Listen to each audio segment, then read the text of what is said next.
بسم اللہ الرحمن الرحیم۔ السلام علیکم۔ پاکستان، افغانستان اور ازبکستان تینوں کنٹریز کی فورن منسٹر کی آپس میں میٹنگ ہوتی ہے، اور میٹنگ میں یہ ڈیسائیڈ کیا جاتا ہے کہ ایک ریلوے پروجیکٹ بنایا جائے گا جو کہ تینوں کنٹریز کو آپس میں کنیکٹ کریں گے۔ یہ جو ریلوے ہوگا جو کہ ازبکستان سے شروع ہوگا، ازبکستان سے افغانستان اور افغانستان سے جو ہے پاکستان کی طرف آئے گا۔ یہ جو ازبکستان ہے جو کہ سینٹرل ایشین کنٹریز میں آتا ہے، جو کہ ایک لینڈ لاکڈ کنٹری ہے، اور افغانستان وہ بھی ایک لینڈ لاکڈ کنٹری ہے۔ تو یہ کنٹریز اپنی ٹریڈ کو بوسٹ کرنا چاہتے ہیں، اپنی ٹریڈ کو بڑھانا چاہتے ہیں۔ تو ٹریڈ جو کہ مختلف طریقوں سے ہو سکتا ہے، لیکن جو ہیوی چیزیں ہیں جن کی ٹریڈ ہوتی ہے تو وہ سمندری راستے کے تھرو ہوتی ہے۔ تو یہ جو سینٹرل ایشین کنٹریز ہے جس میں ازبکستان، ترکمانستان اور اس کے علاوہ آذربائیجان، کافی سارے کنٹریز اس میں آتے ہیں۔ تو یہ لینڈ لاک کنٹری ہے، ان کے ساتھ جو ہے کسی قسم کا سمندر نہیں لگتا۔ افغانستان وہ بھی ایک لینڈ لاک کنٹری ہے۔ تو یہ کنٹریز وارم واٹر تک رسائی چاہتا ہے، جو کہ پاکستان کے تھرو ان لوگوں کے لیے جو ہے وہ پاسبل ہے، اور ایک شارٹیسٹ وے بھی ہے ان لوگوں کے لیے۔ تو تینوں کنٹریز کی فورن منسٹر کی میٹنگ ہوتی ہے، اور یہ پروجیکٹ جو ہے ایک ڈیل جو ہے یہ سائن کرتے ہیں کہ ایک ریلوے بنایا جائے گا جو کہ تینوں کنٹریز کو آپس میں کنیکٹ کریں گے۔ یہ جو ریلوے ہوگا تو اس کی ٹوٹل جو لمبائی ہوگی تو وہ 570 کلومیٹر سے لے کر 760 کلومیٹر تک جو ہے اپروکسیمیٹلی یہ ہوگی، اور اس ریلوے پروجیکٹ پر جو خرچہ آئے گا تو وہ 4.8 بلین ڈالر تک جو ہے ایک اسٹیمیٹ کے مطابق اس پر اتنا خرچہ آئے گا۔ اب یہ جو ریلوے ہے یہ جب کمپلیٹ ہوگا تو اس سے کیا فائدہ ہو سکتا ہے، یہ بھی بینیفٹ میں آ سکتا ہے۔ حالانکہ میں نے اوپر لکھا ہے کہ اب عام طریقے سے جو ہے یہ لوگ جو ٹریڈ کرتے ہیں روٹس کے ذریعے، لینڈ روٹس کے ذریعے یہ جو ٹریڈ کرتے ہیں، تو اس پر جو ٹائم اس کی ریڈکشن ہوگی تو 5 ڈیز جو ہے ان کے لیے ریڈکشن ہوگا۔ مطلب کہ ان لوگوں کی جو ہے 5 دن کم لگیں گے ایک تجارت جو ہے ایک کنٹری کے ساتھ یہ لوگ جب کرتے ہیں۔ اس کے علاوہ جو خرچہ اس پر مثلا ایک کنٹری کے ساتھ یہ لوگ ٹریڈ کرتے ہیں تو اس پر 100 روپیز خرچہ آتا ہے، تو اب جو ہے اس پر 100 نہیں بلکہ اس پر 60 روپے خرچہ آئے گا۔ تو جو کاسٹ ہے تو اس میں بھی 40% جو ہے وہ کمی، مطلب کہ ریڈکشن ہوگی۔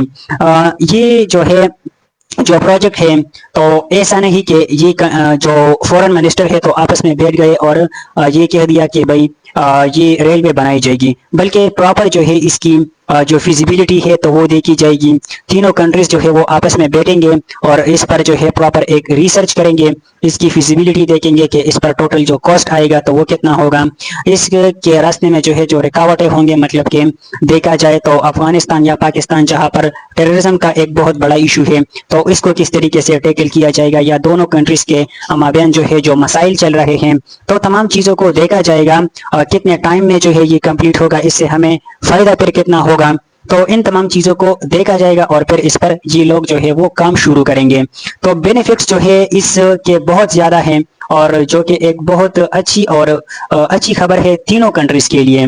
دیکھا جائے ازبکستان کے لیے تو ازبکستان جو کہ سینٹرل ایشین جو کنٹریز کے اس میں لوکیٹڈ ہے، تو باقی جو سینٹرل ایشین کنٹریز سے پہلا جو فائدہ دیکھا جائے تو باقی جو سینٹرل ایشین کنٹریز کے تو وہ کیا کریں گے، وہ ایکسیس کریں گے ازبکستان تک، اور ازبکستان سے جو ہے پھر اسی طریقے سے افغانستان اور پاکستان میں جو ہے یہ گوادر تک پہنچیں گے۔ تو یہاں پر دیکھیں تو ازبکستان کی جو امپورٹنس ہے تو وہ بڑھ گئی۔ ازبکستان جو کہ آپ لوگ میپ میں اگر دیکھیں تو یہ بارڈر شیئر کرتا ہے افغانستان کے ساتھ، اور افغانستان جو ہے بارڈر شیئر کرتا ہے پاکستان کے ساتھ۔ تو ازبکستان کی جو ہے جو آٹومیٹکلی جو ایکسس ہے، جو امپورٹنس ہے تو وہ بڑھ گئی۔ ساتھ میں جو ہے سینٹرل ایشیا جو کہ ساؤتھ ایشیا کے ساتھ جو ہے اس ریلوے کے تھرو کنیکٹ ہوگا۔ پاکستان کے لیے امپورٹنس یہ ہے کہ یہ جو گوادر سی پورٹ ہے جو کہ اس کی جو امپورٹنس وہ تو موجود ہے، لیکن مزید جو ہے اس میں امپورٹنس آئے گا، اس سے جو ہے پاکستان مزید پیسے جو ہے وہ کمائے گا، تو پاکستان کے لیے جو ہے ایک اچھی خبر ہے۔ اس کے علاوہ جو ہے یہاں پر جو ریجنل انسٹیبلٹی ہے، پاکستان افغانستان میں ان دونوں کی بات کی جائے تو یہاں پر جو ہے ایک ریجنل اسٹیبلٹی آئے گی، کیونکہ اب جو ہے افغانستان اور پاکستان ان کی جو انٹرسٹ ہے تو ایک دوسرے کے ساتھ وہ انٹر لنک کریں گے، تو اب جو بھی یہ فیصلہ کریں گے یا جو بھی قدم اٹھائیں گے تو اس انٹرسٹ کو دیکھتے ہوئے اٹھائیں گے، تو اسی وجہ سے جو ہے یہاں پر ریجنل اسٹیبلٹی آئے گی۔ افغانستان کے لیے وہ بھی فائدہ ہے۔ افغانستان جو کہ ازبکستان اور پاکستان کے بیچ میں لوکیٹڈ ہے، تو یہ ایک ٹرانزٹ ہب کے طور پر جو ہے وہ کام کریں گے، اور اب اگر پاکستان سے جو ہے ازبکستان کی طرف جائیں گے تو بیچ میں جو ہے افغانستان آتا ہے، تو جو ٹرانزٹ فی ہے تو اس کو جو ہے یہ لوگ لیں گے، ٹیکس جو ہے وہ لیں گے۔ اسی طریقے سے اگر ازبکستان سے جو ہے پاکستان کی طرف آئیں گے تو بیچ میں جو ہے پھر افغانستان آتا ہے، تو افغانستان کے لیے بھی فائدہ ہے۔ اس کے علاوہ چائنا جو کہ بیلٹ روڈ انیشیٹو کے تھرو جو ہے سینٹرل ایشیا کے ساتھ اپنے آپ کو ملانا چاہتا ہے، تو ان کے لیے بھی جو ہے ایک شارٹیسٹ روٹ جو ہے وہ مل سکتا ہے اس ریلوے کے تھرو، اور اسی طریقے سے آسانی کے ساتھ یہ سینٹرل ایشیا کے ساتھ کنیکٹ ہو سکتا ہے۔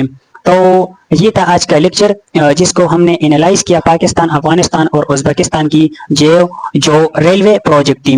ملیں گے نیکسٹ لیکچر میں، تب تک کے لیے اللہ حافظ۔